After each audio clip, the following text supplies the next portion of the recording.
नमस्ते। आप सभी का संस्कृति का झरोखा में बहुत बहुत स्वागत है। सनातन धर्म विश्व का सबसे प्राचीन और एकमात्र वैज्ञानिक धर्म है। सनातन ने ही हमें दर्शन दिया, साहित्य दिया, जीवन जीने की कला दी, चिकित्सा शास्त्र दिया। अभी कुछ समय पूर्व ही मुझे दिल्ली स्थित अक्षरधाम घूमने का अवसर मिला। वहां जाकर मैंने देखा कि कई खोजें और आविष्कार हमारे ऋषि मुनियों और विद्वानों द्वारा की गई है, जिनका की दावा विदेशी वैज्ञानिकों ने किया है। इतने सालों बाद ही ना तो हमें इस बारे में अपने पाठ्यक्रम में ही पढ़ाया जाता है, ना ही इस बात का प्रचार प्रसार किया गया है। अक्षरधाम मंदिर इस बात को प्रचार प्रसार करके एक अत्यंत ही सराहनीय कार्य कर रहा है। मुझे भी वहां जाकर ही ये वीडियो बनाने का विचार आया कि मेरे से जितना हो सके मैं इस बात को आप सभी के साथ साझा कर सकूं। अब तक हम यही जानते आए हैं कि ग्रेविटी के सिद्धांत का जो पता था, ग्रेविटी का सिद्धांत न्यूटन ने पता लगाया था। एक सेब पेड़ से नीचे गिरा और न्यूटन ने इस सिद्धांत की खोज कर दी। कितनी ही चीजें हैं जो कि ऊपर की ओर उठती है। पानी भाप बन के ऊपर उठता है। अग्नि कहीं भी जलाई जाए वो ऊपर ही उठती है। बीच में जब वृक्ष होता है वो ऊपर की ओर ही उठता है। तब न्यूटन ने इन सब बातों का क्यों नहीं पता लगाया कि ये सब चीजें ऊपर ही क्यों उठती है।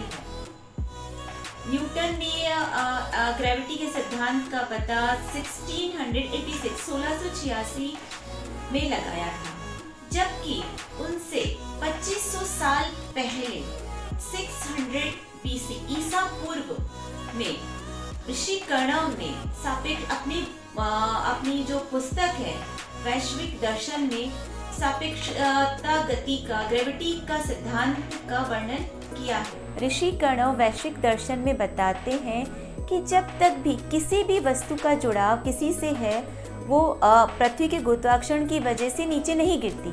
जब उसका किसी वस्तु से सहयोग खत्म हो जाता है तभी वे पृथ्वी के गुरुत्वाकर्षण के बल से नीचे गिरती है। अब ये स्पष्ट हो जाता है कि ग्रेविटी के सिद्धांत की खोज न्यूटन ने नहीं अपितु न्यूटन से हजारों साल पहले ऋषि कणव ने कर दी थी। हाँ, ये बात और है कि न्यूटन ने इस नियम को अपने नाम पे पेटेंट कराने में सफलता जरूर हासिल कर ली है।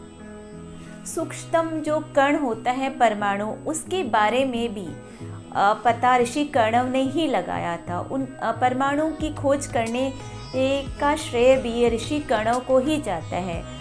उनका सिद्धांत एटॉमिक थ्योरी को आज भी विश्व में मान्यता मिली हुई है, वो आज भी प्रचलित है। आप भी ऋषि कणव का नाम गूगल पे सर्च करके मेरी इस बात पे सत्यता की मोहर लगा सकते हैं। पूरी पृथ्वी पर हमारे वैदिक ऋषियों के सिद्धांत हैं, पर फिर भी हम आज तक दूसरों के नाम से उनको पढ़ने पर विवश हैं। अगर आपको भी ये जानकारी, ये वीडियो पसंद आई तो आप भी मेरे वीडियो को लाइक और शेयर करके, मेरे चैनल को सब्सक्राइब करके इस बात को प्रत्येक भारतीय तक पहुंचाने का प्रयास कर सकते हैं। कुछ लोग हमारी सराहना करेंगे, कुछ लोग हमारी आलोचना करेंगे। दोनों ही बातों में हमारा फ़ायदा है। एक से हम प्रेरित होंगे और दूसरे से हमें अपने भीतर सुधार करने का मौका मिलेगा।